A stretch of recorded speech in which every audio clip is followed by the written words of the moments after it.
Alors qu'est-ce qui a changé ces dernières années? Pourquoi j'évoque ça? Parce que c'est aussi en lien avec ce que dans un de mes livres j'appelle les méthodes qui marchent et les méthodes qui ne marchent pas.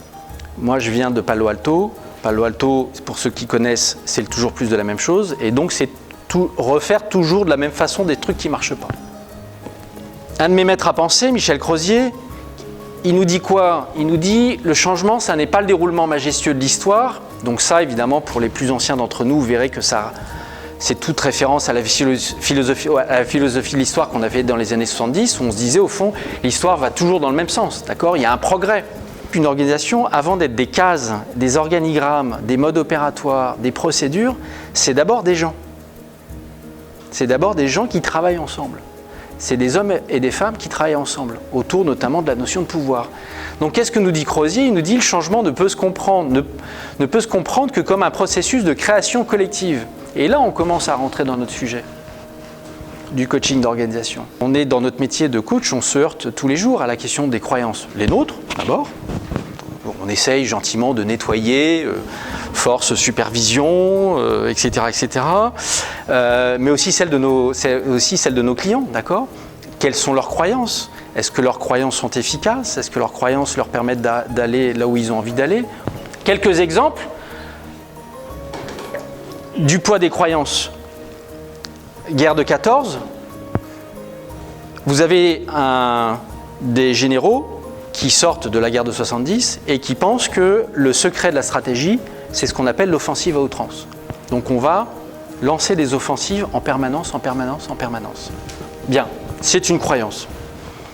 Sauf que le réel, ça s'appelle que les Allemands, ils ont mis au point un truc qui s'appelle les mitrailleuses. Ça, c'est du pur réel. Vous voyez ? Et donc, évidemment, toutes les offensives se heurtent à ça. Ça a duré 3 ans, avant que nos généraux changent de stratégie. Et on se heurte à ça, nous, dans nos interventions. C'est dans quelle mesure, jusqu'à quel degré de souffrance notre client est prêt à aller pour que ça marche ou que ça ne marche pas. Moi, je pars toujours du principe que quand le client ne veut pas changer, c'est qu'il n'a pas assez souffert. C'est le degré de souffrance qui indique le changement. Vous voyez ? Je ne devrais pas le dire, parce qu'évidemment, on est censé être empathique, etc. Mais en fait, c'est un métier de schizophrène, le métier de coach, quand même. Il faut à la fois écouter le client, et puis si on l'écoute, on est mort, parce qu'il va nous embarquer dans son système de représentation, etc.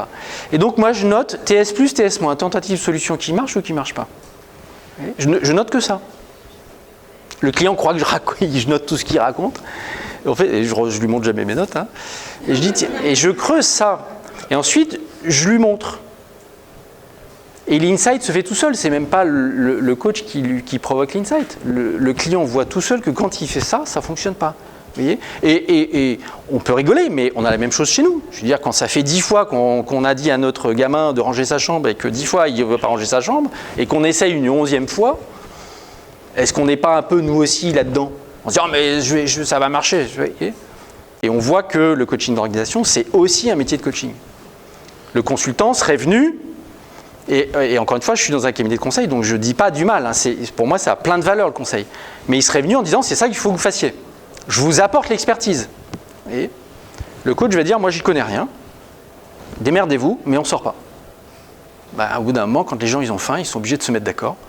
On a un monsieur qui s'appelle François Délivré. Il nous a dit quoi ? Il nous a dit, le besoin, c'est ce qui manque au client pour résoudre son problème. Je crois beaucoup à cette phrase. Je crois que fondamentalement, si le client sait ce dont il a besoin, il se passe de nous. Et donc, si à un moment donné, il fait appel à nous, en tout cas en tant que coach, c'est qu'en fait, il n'en sait rien.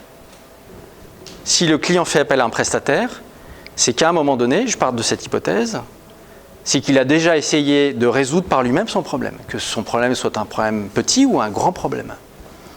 Tous les jours, nos clients résolvent leurs problèmes. Ils en résolvent 10, 20, 30, 50 par jour. Pourquoi à un moment donné, ils nous appellent ? L'hypothèse que je fais, à la suite de Délivré, c'est qu'il n'y arrive pas. Et s'il n'y arrive pas, c'est que probablement il est enfermé dans des schémas répétitifs. Ce que Palo Alto appelle des tentatives de solution. Et pour les systémiciens, vous savez, le caractère redoutable des tentatives de solution, c'est que moins elles marchent, plus on les répète. Pourquoi? Parce que la croyance derrière, c'est que ce n'est pas ma solution qui pose problème, c'est que je ne l'applique pas assez. Mais notre ami Albert, il disait, si j'avais 1 heure pour résoudre un problème, je passerais 55 minutes à définir le problème et seulement 5 minutes à trouver la solution. Voilà. C'est pour ça que dans mes interventions de coaching d'organisation, je passe un temps fou sur le problème.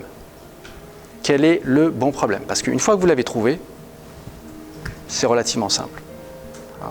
Mais ça part de ce postulat que le client se trompe dans sa façon de voir le problème. Donc Eric Berne raconte, je crois que c'est en introduction de son livre sur la TOB, il dit: un technicien est appelé pour une panne de chaudière, il trouve une valve coincée, la dégage d'un coup de marteau, la remet en service et envoie la facture $100. Le propriétaire s'étonne du coup pour un simple coup de marteau et demande une facture détaillée. Le technicien renvoie: frapper la chaudière $1, savoir où frapper $99. Je crois que si on vaut cher, c'est parce qu'on sait où frapper.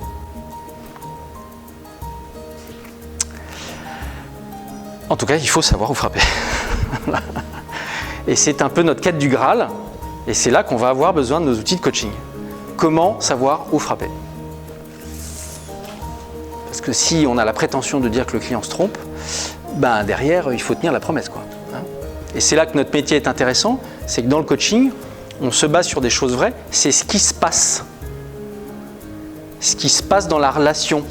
C'est là que vraiment, on est au cœur du coaching d'organisation, mais du coaching, et les outils de coaching que j'utilise viennent de la thérapie brève, c'est que je pars du principe qu'un problème qu'on n'arrive pas à résoudre, c'est pas moi qui l'ai inventé, ça c'est vraiment de la pure thérapie brève, c'est qu'il sert à quelque chose.